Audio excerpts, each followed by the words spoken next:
The other woman thought she had taken everything from me, my marriage, my home, my dignity. But what she didn't know was that the baby I carried would change everything. Stay with me while I share my story, and if it touches your heart, please support our channel by subscribing, liking, and sharing with those you love. My name is Sophia, and I am 29 years old. I married Marcus when I was 24. He was 32 back then, charming and kind, or at least that's what I believed. We met at a friend's wedding in Portland, and it felt like a fairy tale.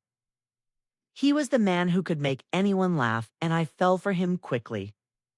After dating for 2 years, we married, thinking we were building a life filled with love and dreams. Dream was always clear. We wanted children. From the beginning of our marriage, I imagined little feet running around our house, laughter filling the rooms, and late nights holding a baby in my arms. But it wasn't easy. Month after month, disappointment followed. I cried silently in the bathroom while Marcus tried to comfort me, though I could see frustration in his eyes too. Doctor visits became routine, and every negative test broke a small piece of my heart. For years, I lived with the fear that I would never be a mother. Friends around me were celebrating baby showers, and I was smiling through tears, pretending to be happy while my own arms remained empty. Marcus assured me we had time, that miracles happened. But I could sense him pulling away little by little each time hope slipped through our fingers. Then, when I least expected it, everything changed. After almost 5 years of trying, I took a test one morning, not even expecting good news. But there it was, 2 lines. I stared at it in shock, then checked again and again. My hands shook. As I whispered, "I'm finally pregnant," tears streamed down my face, not of sadness this time, but of overwhelming joy. I pressed my hand against my stomach, imagining the tiny life growing inside me. That day, I waited for Marcus to come home, my heart racing with excitement. I had planned a small surprise. I placed the test in a little box and wrapped it with a blue ribbon. When he walked through the door, tired from work, I greeted him with a smile I hadn't felt in years. He opened the box, looked at the test, and for a moment, I saw a spark in his eyes I thought was lost forever. For the first time in years, I believed our marriage could be healed. I believed the baby we prayed for would finally bring us closer, that our love would grow stronger. But little did I know, while I was holding on to hope, Marcus was already slipping away into someone else's arms. After the day I told Marcus about the baby, I expected things between us to change for the better. I thought he would be more caring, more present, and excited to share this journey with me. At first, he acted supportive, asking if I needed anything or if I was feeling sick. But slowly, his warmth started to fade. Marcus began staying late at the office more often. He would call to say he had a meeting or that he was finishing paperwork. I wanted to believe him, so I didn't question much. Myself, he was just trying to earn more money for the baby, that he was stressed about becoming a father and maybe didn't know how to show it. But his habits started to bother me. Whenever he was home, his phone was always in his hand. If a message came, he would turn the screen away quickly or step into another room to answer it. When I asked who it was, he would smile and say it was just a work matter. I wanted to trust him, so I let it go. I convinced myself I was being too sensitive, that pregnancy hormones were making me insecure. At night, he stopped talking to me the way he used to. Instead of lying in bed and asking about my day, he would scroll on his phone until he fell asleep. Sometimes he even turned his back to me. I would reach for his hand, hoping he'd notice, but most of the time he didn't. I kept telling myself that once the baby was here, he would come around and everything would feel different.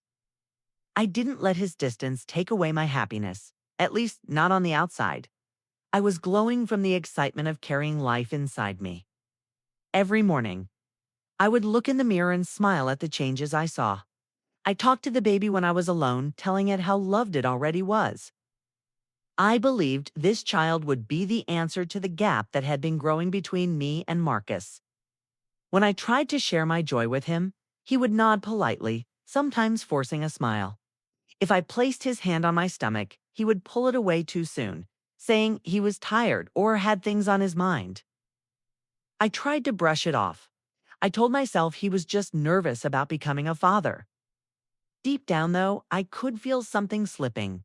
Away, there was a coldness in his eyes that I couldn't ignore. It was the kind of look that told me his thoughts were far from home, far from me. Still, I chose to push those feelings aside. I wanted to believe love and the baby we both had prayed for would be enough to keep us together. I didn't know it then, but I was holding on to hope while he was already letting go. One evening, Marcus came home later than usual. I had made dinner and waited for him, but the food sat cold on the table. When he finally walked through the door, he smelled of perfume I didn't wear. My heart sank, but I kept quiet. I told myself I was imagining things. Yet a small voice inside me whispered that something wasn't right. A few days later, I decided to do something I never thought I would. When he left his phone on the counter to shower, I picked it up. My hands trembled as I unlocked it, and what I found confirmed my worst fears. There were dozens of messages from someone named Chelsea.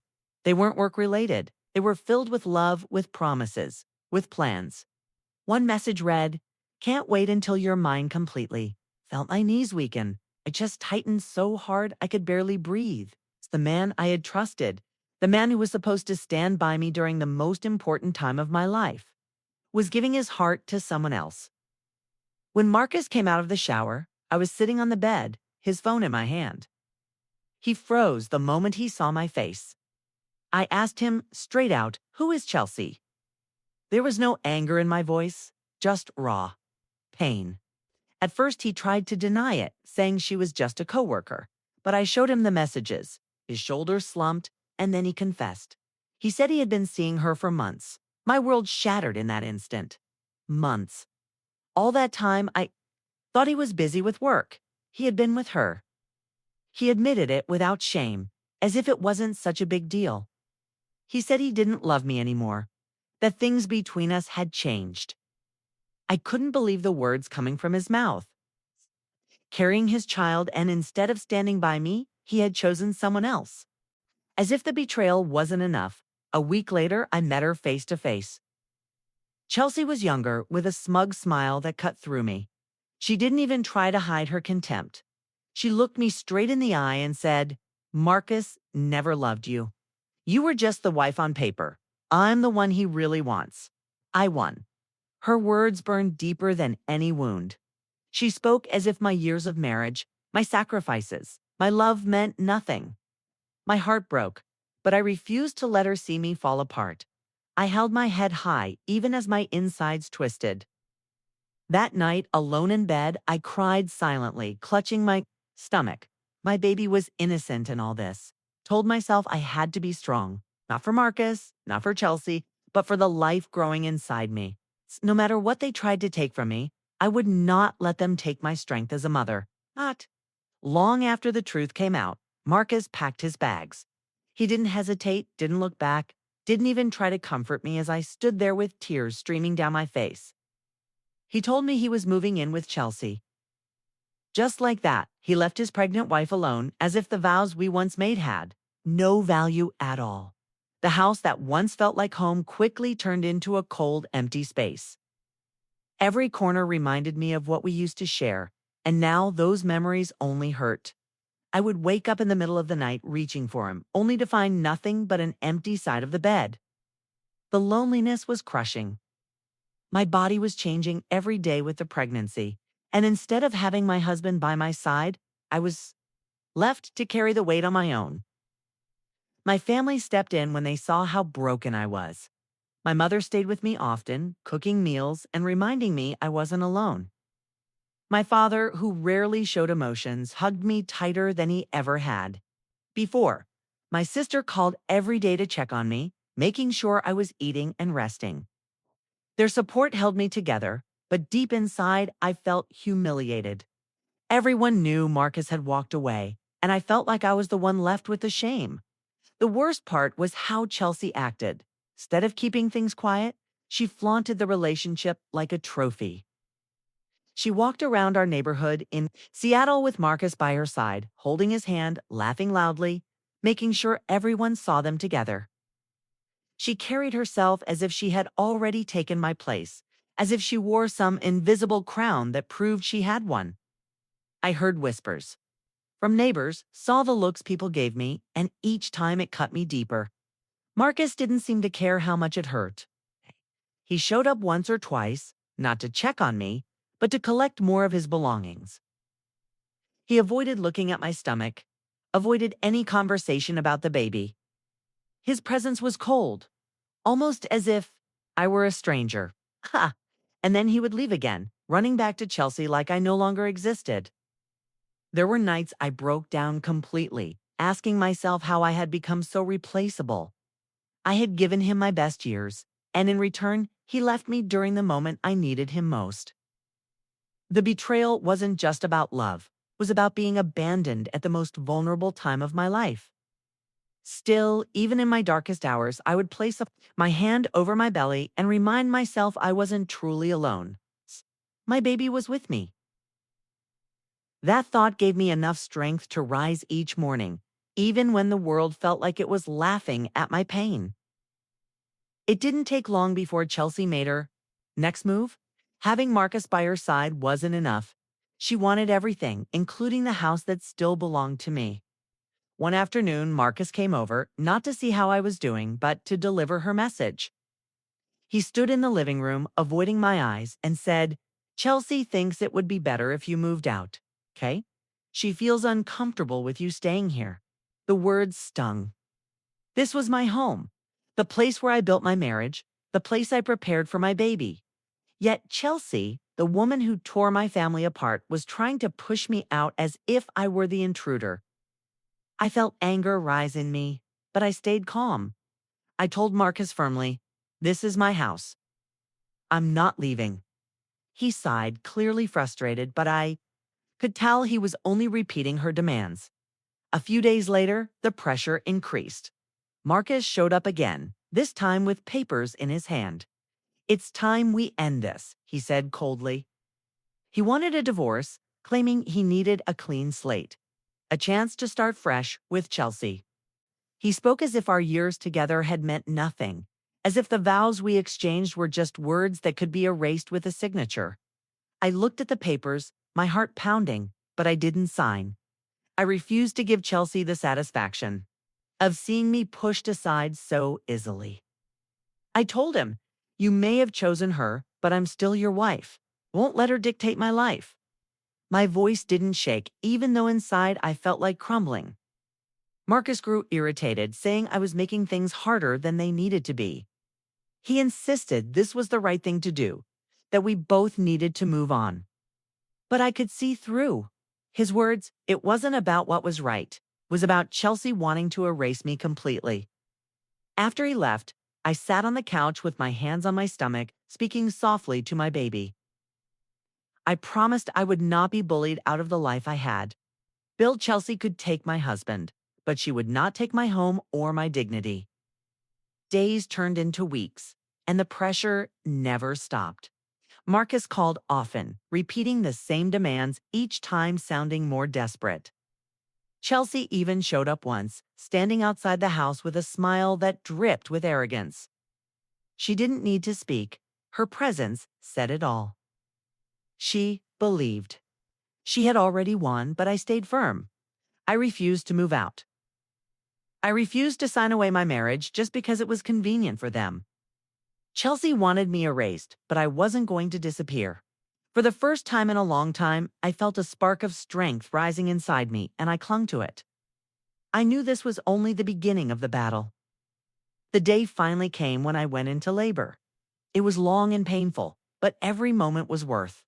And when I heard the first cry of my baby boy, the nurse placed him in my arms, and I felt my entire world shift.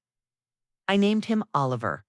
Looking at his tiny face, so perfect and innocent, I knew he was my reason to keep going. All the pain, all the betrayal, suddenly seemed smaller compared to the joy of holding him. Word spread quickly, and Marcus eventually showed up at the hospital. He didn't rush in with excitement like a proud father. Instead, he walked in slowly, almost hesitantly, as if he wasn't sure he belonged there. Behind him in the hallway, I saw Chelsea waiting. She didn't dare step inside, but I could feel her presence through the glass window. She stood there with her arms crossed, glaring like she was guarding her prize. Marcus came closer, his eyes darting between me and the baby. For a moment, he didn't speak. Then I offered Oliver to him. He hesitated but finally held his son. The change on his face was immediate. His hardened expression cracked, and I saw tears form in his eyes. He whispered softly, "He's beautiful." His voice broke in a way I hadn't heard in years. That moment told me everything. Chelsea might have stolen his attention, but she could never give him what I just had, his child. She could mock me, try to erase me, but she could never take away the bond between a father and his son, and she knew it. I looked toward the hallway and caught her watching through the glass, her face burning with fury as Marcus cradled Oliver. The air in the room shifted. For the first time since Marcus had left me, I saw him truly conflicted. His grip on Oliver was tender, and he didn't want to let go. But I also knew Chelsea wouldn't stand for it. She wanted all of him, without sharing, even a piece of his heart. And in that moment, I realized she would never win completely. I didn't need to say a word.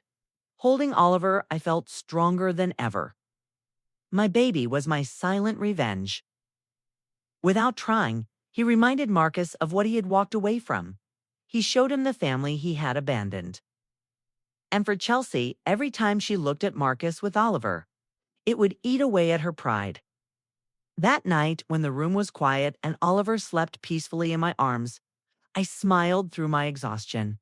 My son had already changed everything. He gave me courage I didn't know I had. I whispered to him, promising that no matter what battles came, I would protect him with all I had. In that moment, I knew I wasn't broken anymore, stronger than ever. After Oliver was born, things began to shift in ways I didn't expect. Marcus came by more often than I thought he would. At first, he said it was just to drop off supplies or check on how the baby was doing, but I could see the truth in his eyes. Every time he held Oliver, there was a softness in him that he tried to hide. He stayed longer than he planned, rocking the baby or simply watching him sleep. Chelsea didn't take it well. Word reached me through whispers in town and from the way she glared whenever I saw her. She couldn't stand the fact that Marcus wanted to be around his child. She accused him of still being tied to me, of keeping one foot in the life he had walked away from. I knew she hated that Oliver connected us forever, something she could never undo, no matter how hard she tried. Marcus started telling me about the fights they were having. Chelsea questioned him constantly where he was, how long he stayed, why he needed to see Oliver so often. She pressured him to cut all ties, to focus only on her and the life they were building. But the more she pushed, the more he pulled away. He couldn't ignore the bond he felt when he was with his son, and that drove her wild with jealousy. It showed in her actions. She began calling Marcus nonstop when he was at my house, her voice sharp and demanding through the phone. Once she even drove by, honking her horn until he stepped outside. She wanted everyone to see that she was in control, but instead she looked desperate. Her mask of confidence started to crack, and underneath it was nothing but insecurity. I stayed quiet through it all. Didn't argue with her, didn't rise to her taunts, didn't need to. Her behavior spoke louder than anything I could ever say. Each time she lashed out, Marcus saw a little clearer who she really was. The more unstable she became, the more peaceful I tried to keep my home. I focused on Oliver, giving him love and stability. I made sure Marcus saw the difference whenever he visited. With me, there was calm. With Chelsea, there was chaos. He couldn't hide the way he noticed. Chelsea, on the other hand, couldn't hide her fear. It began to unravel right in front of everyone. Friends who once admired her started whispering about her temper. about how she couldn't stand not being the center of attention. She wanted Marcus to erase me, but all she managed to do was push him further toward the very thing she feared his connection to me through our child. In the end, I didn't have to fight her. She was destroying herself with her own jealousy, and every day it showed more clearly. It wasn't long before Marcus's visits to see Oliver turned into longer conversations with me. At first, he only asked about the baby, but slowly he began talking about us. One evening, after holding Oliver for nearly an hour, he sat him down gently in the crib and turned to me with a look I hadn't seen in years. His voice was quiet when he said, "Sophia, I made a mistake. I didn't respond right away. I just stared at him, waiting for him to explain." He rubbed his hands together nervously, then went on. "Leaving you was the worst decision of my life. I thought Chelsea was what I wanted, but I was wrong. I should have been here with you, with our son." His words hung in the air, heavy and full of regret. Hearing him say those things might have once healed something inside me, but now they only reopened old wounds. My mind raced back to the nights I cried alone, the days I carried Oliver inside me while he was living with her, the cruel words Chelsea had thrown in my face. I remembered how he left without hesitation, how easily he abandoned me at the moment I needed him most. I shook my head and said firmly, "You don't get to come back now. You chose her. You left me when I was at my weakest. You let her humiliate me and stood by her side. That can't be erased." My voice didn't break because I meant every word. Marcus stepped closer, desperation in his eyes. "I know I don't deserve forgiveness, but I want to try. Please, Sophia. I want my family back." He reached for my hand, but I pulled it away before he could touch me. That simple act made his shoulders sag, as if he knew deep down what my answer already was. For years, I had begged for his love, his loyalty, his support. And when it mattered most, he gave it all to someone else. Now he wanted to return, but my heart had changed. I wasn't the same woman who once believed his promises. I was stronger, and I had Oliver to think about. I couldn't let him come back into my life and risk breaking me all over again. "I will never stop you from being Oliver's father," I told him. "But you and I are over. It's no going back." The silence that followed was thick. He bowed his head, tears forming, but I didn't move toward him. He begged again, whispering, "Please." But this time I turned away. I wasn't cruel, but I was firm. My heart no longer belonged to him, and nothing he said could change that. The pain he caused had hardened me, and I wasn't going to let him undo the strength I had fought so hard to build. The cracks in Marcus and Chelsea's relationship became impossible to hide. Every time Marcus came to see Oliver, arguments followed afterward. Neighbors told me they could hear shouting from their apartment. Chelsea accusing him of caring more about me and the baby than about her. She couldn't stand that he still showed up for Oliver, and the jealousy ate her alive. Their fights grew worse with each passing week. Chelsea called him at all hours, demanding to know where he was. If he didn't answer right away, she accused him of sneaking back to me. The more she pushed, the colder he became toward her. What she had once used to lure him away, her confidence, her charm, was now replaced with anger and insecurity. Marcus began to see the difference between the peace he found near Oliver and the constant chaos Chelsea created. One afternoon, Chelsea decided she needed to make a statement. She showed up at my doorstep without warning, dressed perfectly, as if she wanted to remind me she was still the one on Marcus's arm. With a smirk, she said loudly, "You should stop dreaming. Marcus is mine, and he always will be." I didn't react the way she wanted. Instead, I stayed calm and simply said, "You can have him. But nothing changes the fact that he's Oliver's father, and that will never be yours to control." My words seemed to cut deeper than any fight she'd had with Marcus. For the first time, her smile faltered. She lashed out, shouting cruel things, but in her anger, she exposed exactly who she was: bitter, insecure, and desperate. What she didn't realize was that Marcus had followed her. He stood a few feet behind, listening to every word. When she turned and saw him, her face went pale. He looked at her with disappointment so clear it couldn't be mistaken. "Enough, Chelsea," he said firmly. "This isn't who I thought you were." She tried to backtrack, tried to twist her words into something else. But it was too late. The mask had fallen, and Marcus saw the truth. All the manipulation, all the games, all the attempts to control every part of his life, which was right there in front of him. That day marked the beginning of their end. Marcus stopped defending her, stopped excusing her behavior. Their fights no longer ended with apologies. Instead, he pulled away more and more until finally Chelsea was left clinging to a relationship that was already dead. Her downfall wasn't loud or dramatic. It was quiet, marked by the way people stopped respecting her, the way Marcus no longer looked at her with admiration. She had fought so hard to prove she had one, but in the end, she destroyed herself with her own bitterness. And for the first time, Marcus truly understood the difference between love and possession. Life slowly settled into a new rhythm, one where Marcus was no longer at the center of my world. My days were filled with Oliver's laughter, his cries, and the quiet peace of rocking him to sleep. I learned how to be both mother and father, and though it wasn't easy, I carried the responsibility with pride. My family stood by me every step, of the way my mother helped with late-night feedings. My sister babysat when I needed rest, and my father reminded me with his quiet strength that I wasn't walking this path alone.